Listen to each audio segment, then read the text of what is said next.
The Feel Good Hour podcast with Sam Griffin and Nigel Jones. Real life problems, straight answers, tools that work. We don't just talk about it. We help you change it. The Feel Good Hour. Listen now on Spotify, Apple Podcasts and YouTube. It's like a coaching session. You can listen in on Visit feelgoodhour.com. The Feel Good Hour. Think better. Feel better. Live life better. Hello and a very, very warm welcome to the Feel Good Hour, the podcast that tackles real life problems with straight answers and tools that work. I'm Nigel Jones. I'm a life coach, hypnotherapist and author of Walking Back to Happiness, and today's show is all about anxiety.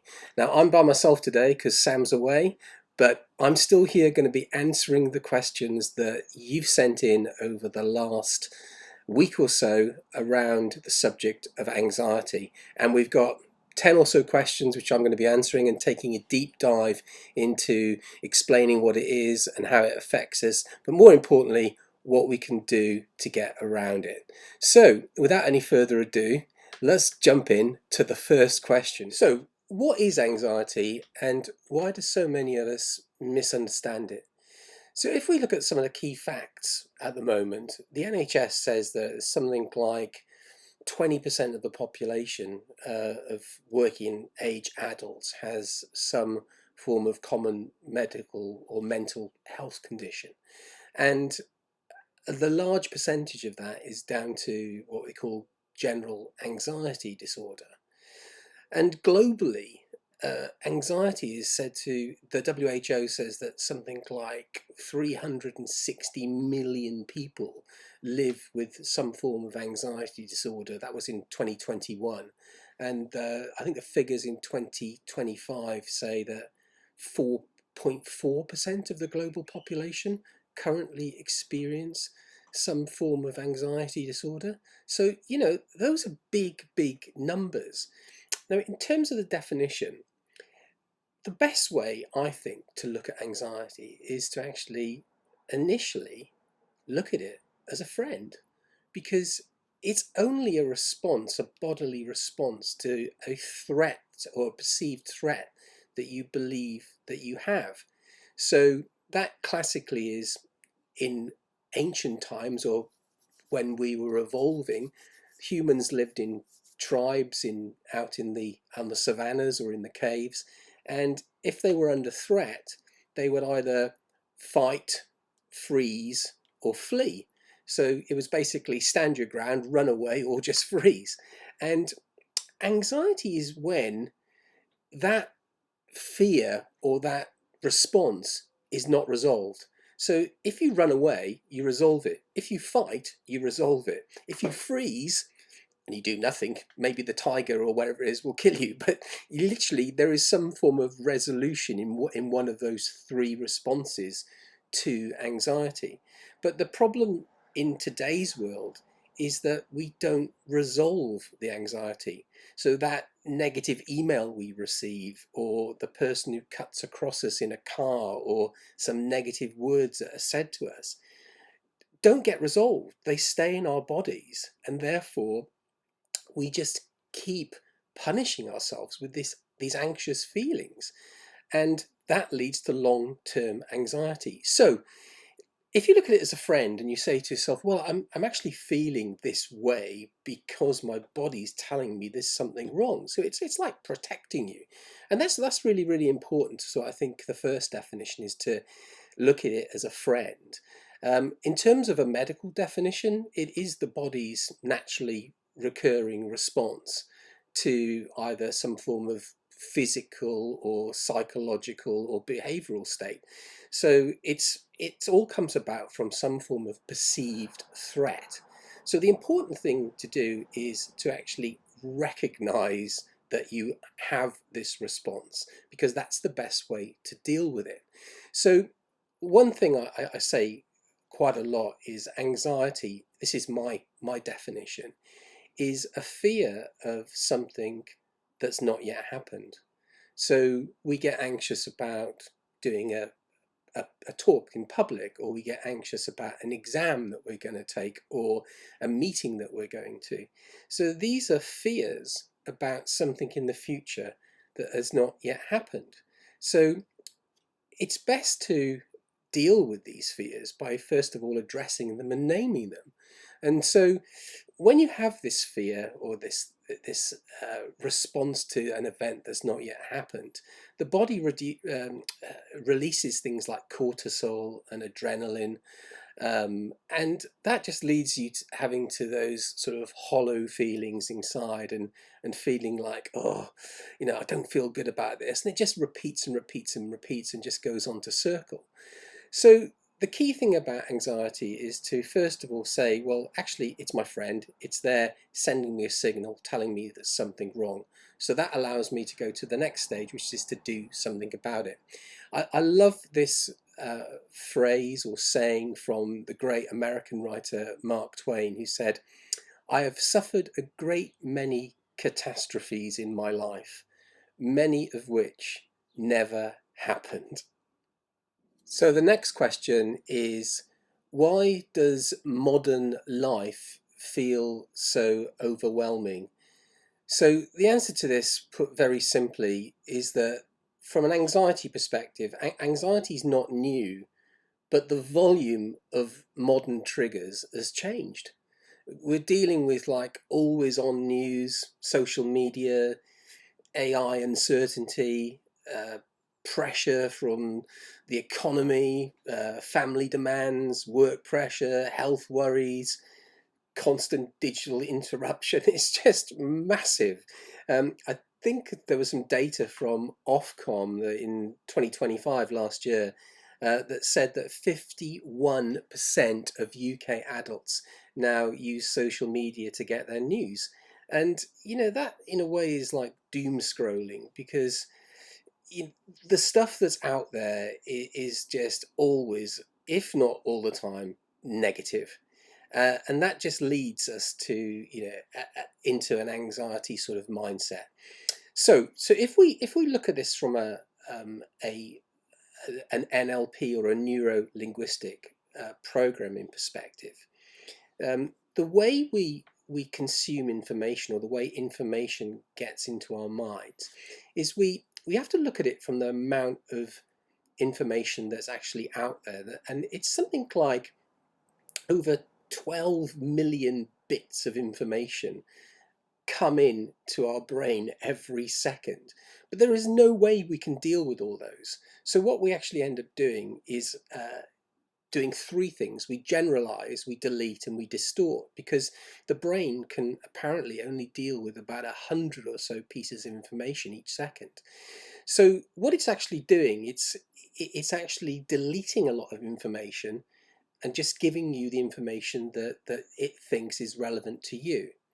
So if you're a person who believes or looks at life negatively, or is believing the news, or literally reading the news every day, then you're going to be sort of in a sort of anxiety type mindset. And the brain is going to filter according to that mindset. So if you're looking at the world from a negative bias, then you're going to delete information that only gives you the information that is quite negative. So the stuff that's coming in is going to be negative if your mindset is negative.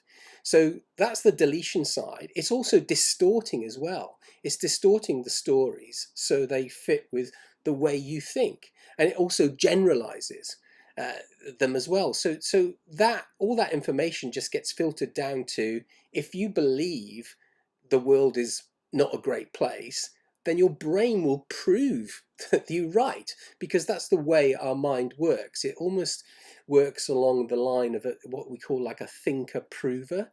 So whatever you think, the brain proves you right.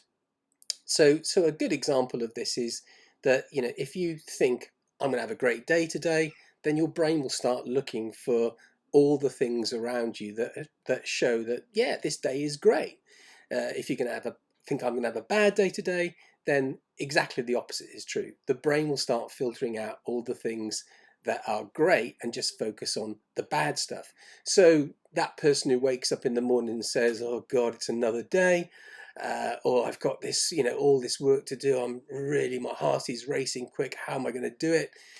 everything that's going to happen to them that day is just going to be focused or biased towards negativity because they're just not in a good place.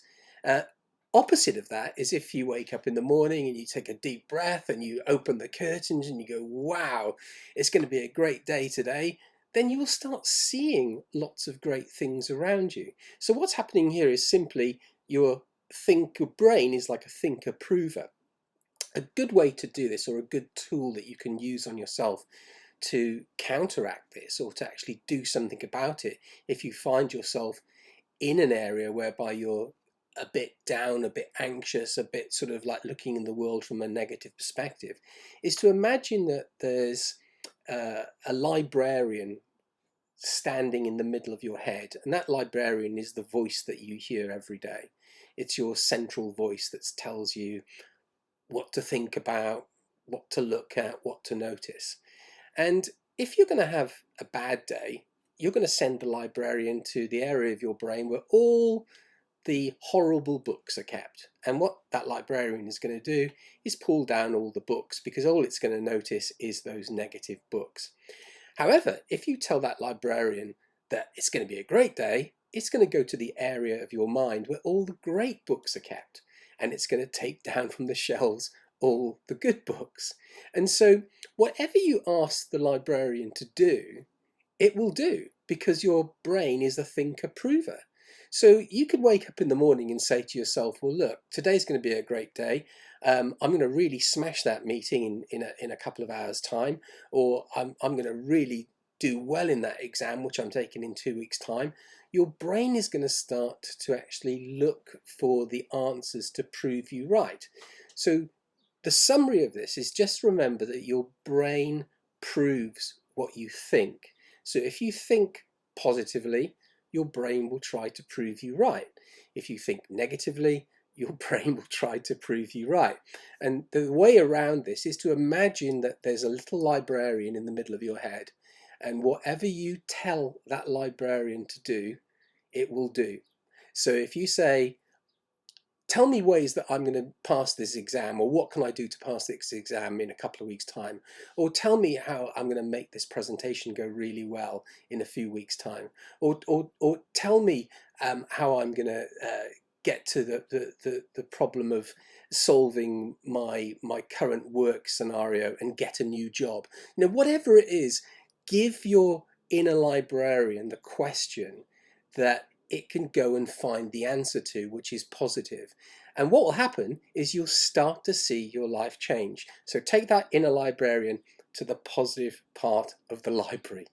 So the next question is, how do we deal with modern anxiety, such as AI, doomscrolling, and a world that just won't switch off?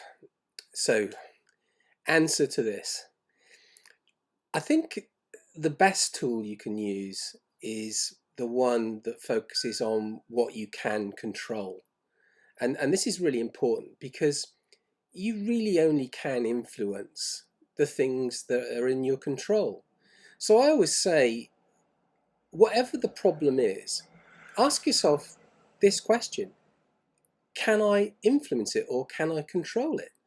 Because if you can't, what's the point in worrying about it, because you've got no influence over it whatsoever?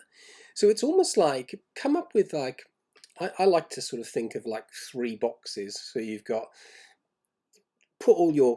write down all the things that you're anxious about or worried about, and actually put them into these different boxes. The first one is, I can't control this at all. The next one is, I think I might be able to control it. And the final one is, I've got complete control over this. And then just focus really on the ones in the box which you have complete control over, because it's those that you can influence. So what can I control? What can I influence? And the other side of it is what do I need to stop feeding? I mean, if you're thinking and worrying about something that you have no control over, then you really have to stop that, because you will never ever win, because you can't control it. So that's the first thing I would do. I would actually look at the I call this like a circle of control. So what can you control?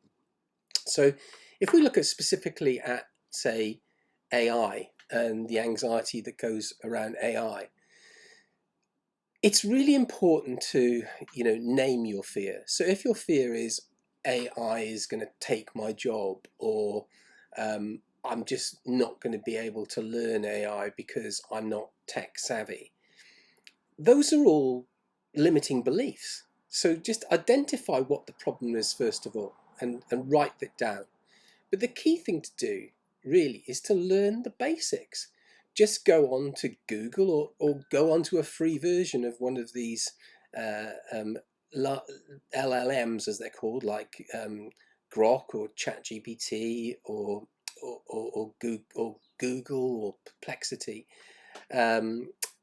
Or Claude is another one as well, and literally just say, well, look, I need to find out the basics of how these work, because there's lots of courses out there, and just ask the actual AI LLM itself, what are the basics, what do you do, how can I use you, and so that gives you immediately uh, experience in what AI is, because as soon as you start to name your fear and to actually face it, then you start to overcome it.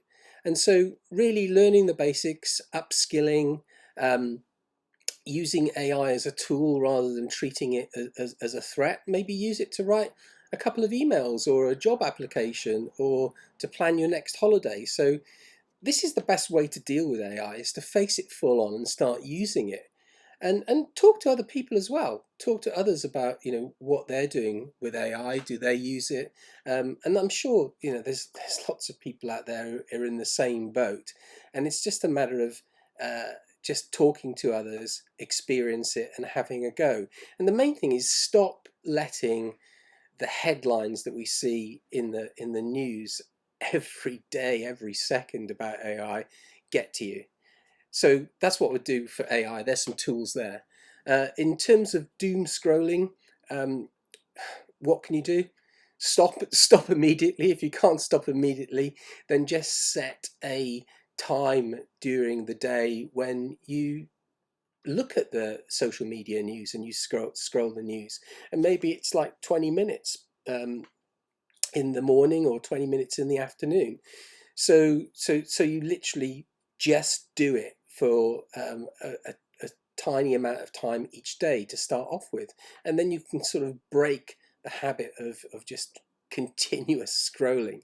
Remove alerts. So that's another classic one. Don't have like these flashy alerts every time a news story breaks that you're updated on. And I think just ask yourself the question, is this good for my health? I mean, because the answer and the reality is, doom scrolling and just mindlessly going through news on social media is not good for you. And what I would say, and I say to all my clients, is do something different. Go out for a walk, take a deep breath and do some meditation, tidy the house up, message someone else, or even just make a cup of tea rather than sort of scroll endlessly. So that's what I would do.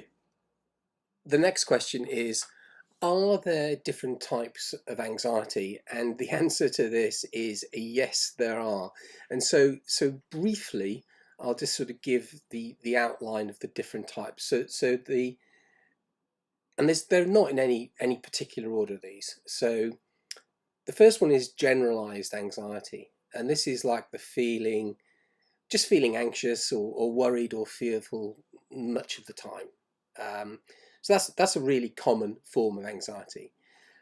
Social anxiety is the fear or embarrassment of judgment or humiliation in public. So that's sort of the main sort of uh, way this manifests itself, is people are worried or fearful of going out, or talking, or being seen in public. Another form of anxiety is panic, and these can be panic attacks. So intense, like physical alarms and responses. Again, very common. Phobias are seen as a type of anxiety, and that's really a fear attached to like a specific object, or like a place or a situation. So it could be like spiders, public speaking, flying, open spaces. So again, that's like a common form of anxiety. There's also OCD, and people with OCD will have like intrusive thoughts and compulsive behaviors, and they're very much designed to try to reduce anxiety. Then you have like trauma-based anxieties like PTSD style responses, where the body and the mind reacts as though like a past event is happening again. So those are like the core 5 or 6 areas of anxiety. What they all pretty much have in common is they follow like a loop, and so you've got like a trigger, which leads to the thought leads to the feeling leads to the behavior, and then you have some sort of either a short-term relief or a stronger pattern emerging. So if we looked at that as an example of, say, someone with social anxiety, the trigger might be they receive an invitation to go to like a social event, and then that will lead to the thought, which could be, I'll embarrass myself, or I won't be able to cope. That thought will then lead to a feeling of, could be a tight chest or dread, or oh my God, this event is coming up. And the behavior might be to avoid the event completely. So I'm not going. I just wouldn't be able to handle it. The relief then is, oh, thank God I didn't go. So now I've sort of, in a way, I've dealt with it. But the learning, which is the issue, is the mind and the body has learned by avoiding going to that event, I've kept myself safe. And the result is the anxiety around social events gets stronger. So whatever the anxiety is, it's good to try to understand it in that loop. So you've got what triggers it, the thought itself, the anxious thought, the feeling it leads to, the behavior that comes from that feeling, the relief or the upside of that behavior, and then the learning. So what can you do? So the key thing is, and all this is on my website, is to first just go through each of those. So you could start by like spotting the trigger. You know, what does set my anxiety off? And that could be like a place, it could be a person, it could be a thought, it could be a message or a deadline or a sensation. There's lots of things involved there. So spot what the trigger is. So if you're aware of what causes it, you're starting to find the cure or find a way forward. And then look at what happens. What is the thought that comes out? What is the thought that I have once that trigger happens? So it could be, and it's normally a prediction, because we talked about before that anxiety is a fear of something that's not yet happened. So it could be, oh, I'll fail, or I'll panic, or they'll judge me, or something bad will happen. So you can see, you know, the action leads to the thought. And then what you can do is challenge what we talked about earlier on, which is the thinker-prover. Ask, what is my mind trying to prove here? And then ask, well, what else could be true? So that's really, really important, because you've got to challenge yourself of why you're having these thoughts in the first place. Another approach would be to say, to try to calm your body. So, you know, when you're putting yourself through that anxious response, start to breathe slowly, take some deep breaths, ground yourself, use some tapping movements, move around, go for a walk, do some mindfulness exercises. There's lots you can do. And then finally, you know, start building a new behavior, a new learning from that behavior, or the response that you've had to that anxious thought.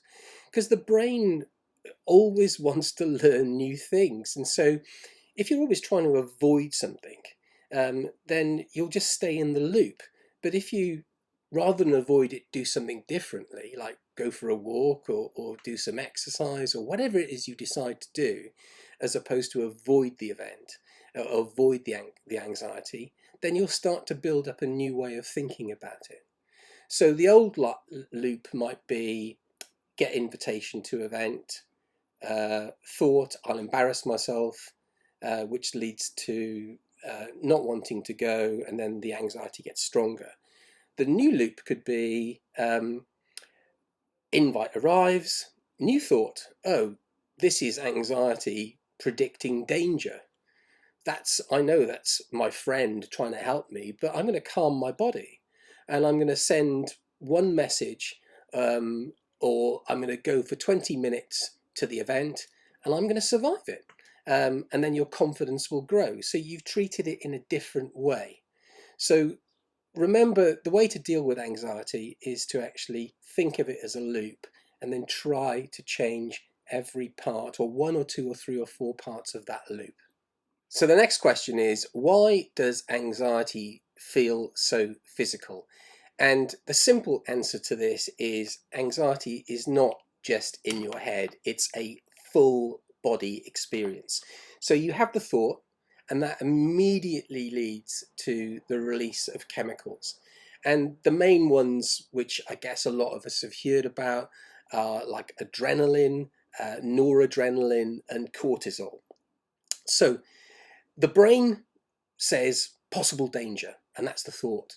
The body says, right, let's prepare and take some action. And so adrenaline speeds up the heart. It gets you ready for the fight or the flight or the freeze. The noradrenaline makes you move quick, or you're more alert.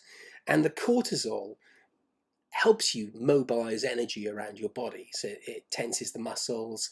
It makes your breathing change. Your digestion can get disrupted. So this chemical is really good to get you alert and ready for a fight, for anxiety, but you don't want it hanging around. So if you don't resolve the anxiety, you can see how all these chemicals can just build up or be in your body all the time, and they're not really good for you. So what can you do? So the one of the best tools that I use with clients, and it's been proven over many years, and it's a hypnotherapy tool, is to get you to look at a part of your mind as having like a control room. And this is really important, that you actually start to believe that somewhere in the depths of your mind there is a room that says on the door to it, control room. And in that control room are the levers and the buttons and the switches for everything that there is in your body. Chemicals, reactions, fears, thoughts. You can change everything in this room.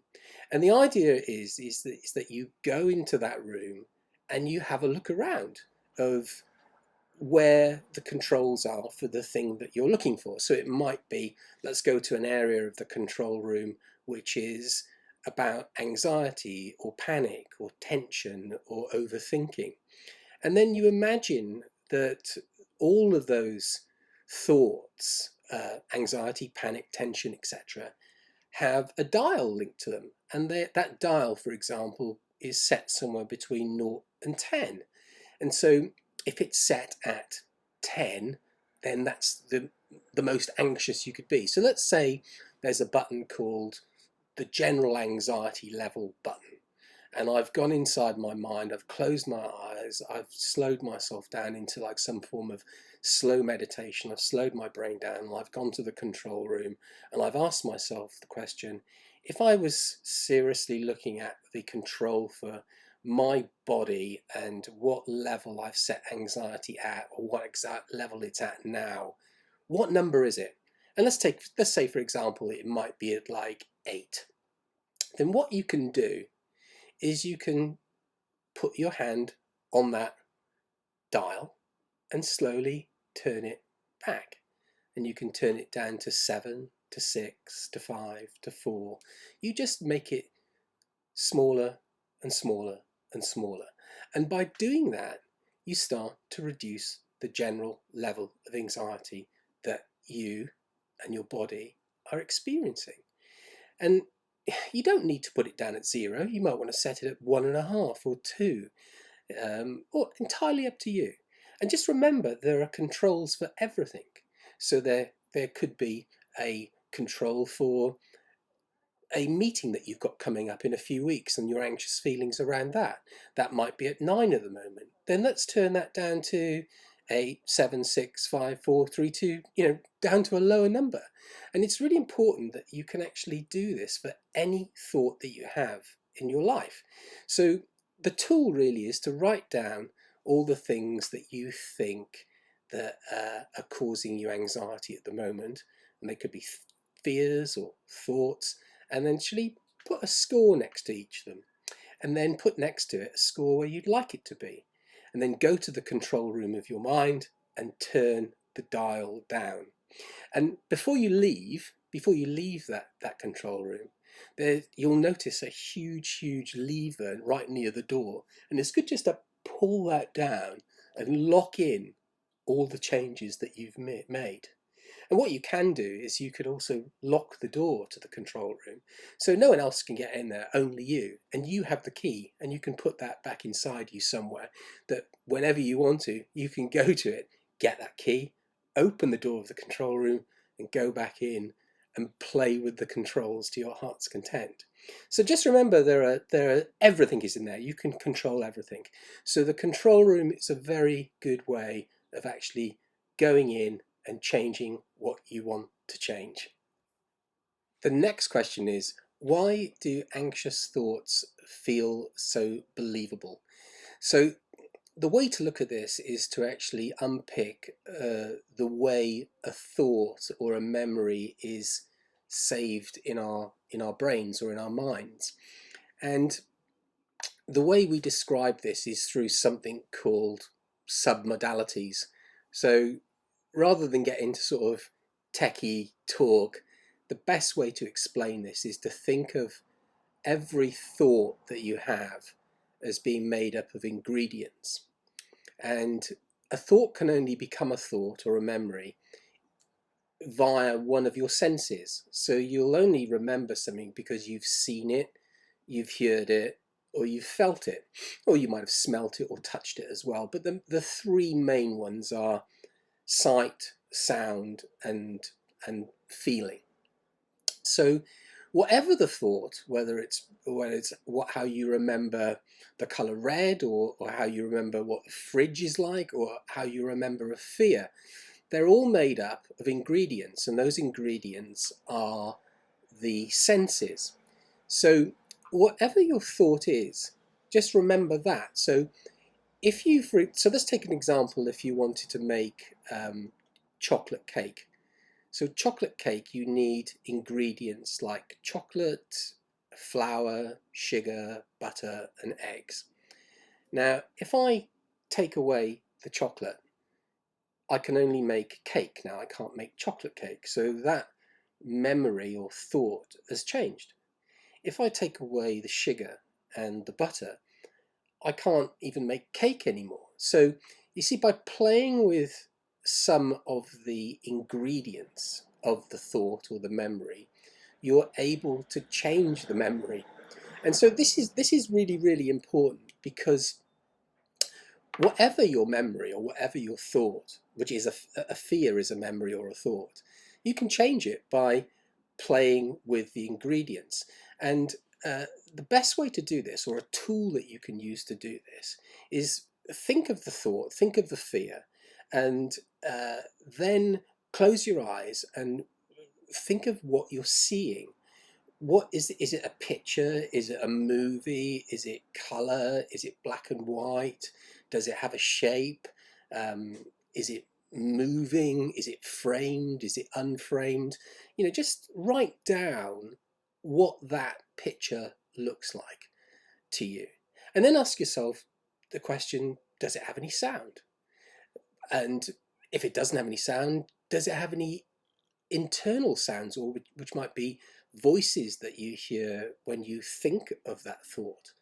So literally write down the audio as well around that thought. And then finally think of, does it have a feeling? Is there a feeling associated with it? Like, does it give me a hollow stomach, or does it give me a pain in my chest, or is it in my arm, or is it in my legs? You know, it might have some form of feeling associated with it as well. And what you then do is think of the picture that you've had and then slowly reduce it in size. So you can imagine it on a big screen. So a good way to do this is to say, right, I'm sitting in a theatre, I'm looking at this huge screen, and this is the thought of my fear of spiders, or my fear of the presentation that I've got coming up in a few weeks' time.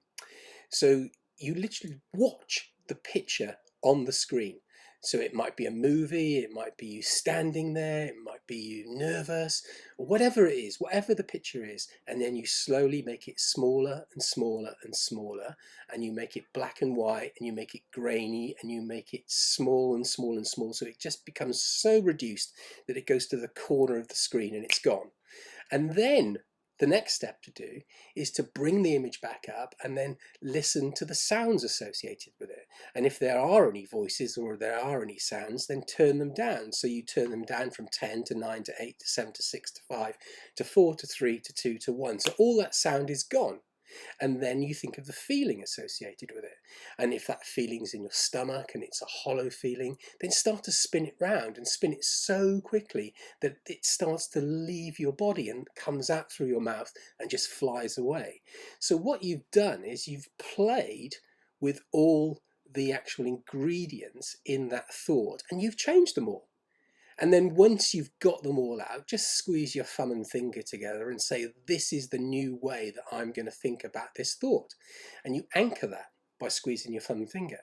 And what you've done there is you've actually changed the basic ingredients of the thought in your mind. And I can tell you that really, really works. If you do it over and over and over again, that thought will just change because you're playing with the ingredients, the basic parts of the thought. Next question is, where does imposter syndrome fit into anxiety? So I guess from an anxiety perspective, imposter syndrome is often really about ability. It is about like threat perception. So something happens like a meeting, a client session, a presentation, a compliment, a new opportunity, and the anxious mind just quickly adds a meaning to it. Like, I'm not ready, they'll judge me, I'm out of my depth, I'll be exposed. So yes, completely fits in with anxiety. And I read somewhere recently that there's been over a 500% increase in the search for imposter syndrome on Google since 2016. You know, and that's a really key fact to sort of look at, that people are out there searching for imposter syndrome because they're experiencing it. And so the key to it is to remember that yes, it is an anxious response, but there's ways of dealing with it. So a useful shift really is to stop treating it as like an identity. So people often say, yeah, I've got imposter syndrome. But say something different. Say like, I'm having an imposter moment. So that's very different, because everyone can have an imposter moment. That doesn't mean that you are an imposter, or you have some form of syndrome, which, you know, just sounds bad. So have a repositioning of the whole thing. So you don't suffer from imposter syndrome, you have imposter moments sometimes. And this really does go back to what we were talking about earlier on the thinker prover part of the mind. So if you start thinking that you are not an imposter, then you will go to an area of the library which has all the books and all the reasons to show that you are not an imposter. If you believe you are an imposter, then you will go to that area of the library that tells you, yeah, I always make mistakes, you know, people criticize me, etc., etc. So those are the old files, you know, the awkward moments, the times that you felt out of place. So it's important to say, well, yeah, look, this is just an imposter moment. It was nothing. Actually, I've got this. I can handle this. I've done this stuff before. So that's the way to deal with the anxiety around imposter moments and not syndrome. So call it a moment and don't call it, and don't label yourself or give yourself an identity of an imposter, because that's just a limiting belief. The next question is, how can mindfulness or meditation help anxiety? And again, I think this is core and it's central to how you deal with anxiety in the long term. So it's it's part of the definition of anxiety that it's a fear of something that's not yet happened. So by making it a fear of something that's not now, something that's in the future, means that mindfulness is really important, because mindfulness allows you to practice being in the present moment. So it's almost like, and I understood this fully when I realized that the difference between your body and your mind. So if you think about being in the now, it's when your mind is in the now, because your body is always in the now. Your body cannot be in the past. Your body cannot be in the future. So when you have an anxious thought, it's your mind that has traveled to some point in the future, which is now worrying about something that's not yet happened. So your mind has like left your body.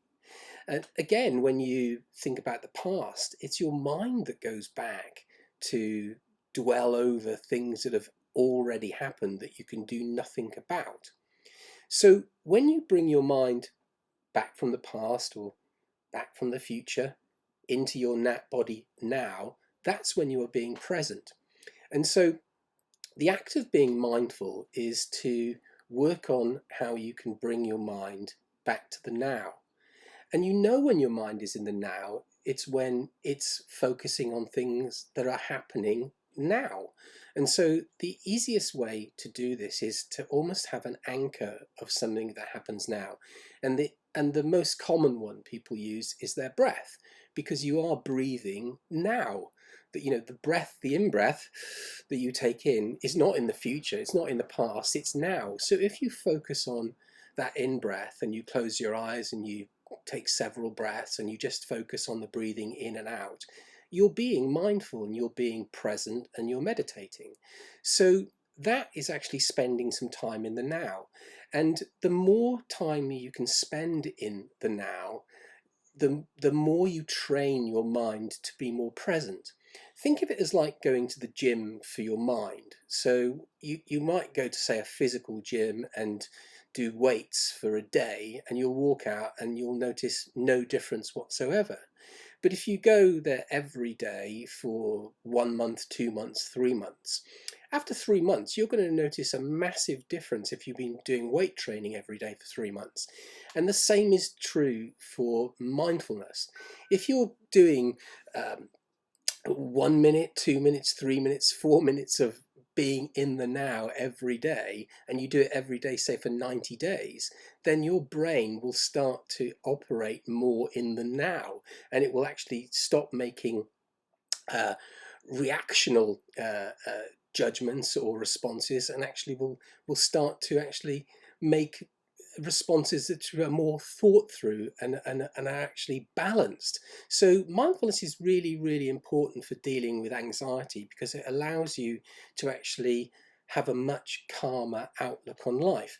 And what I would say is there's many things you can do immediately. You don't have to sort of sit cross-legged and burn joysticks and things. You can just simply be mindful with daily activities. So like drinking a cup of tea, for example, is very much a mindful experience, because you are drinking the tea now, you're feeling the warmth of the cup now, you're feeling the drink go down your throat into your stomach now. So if you just think about the whole process of the smell of the tea, the feel of the tea, the taste of the tea, as it goes through your body, and take 10 minutes to have a cup of tea and just only think of that cup of tea.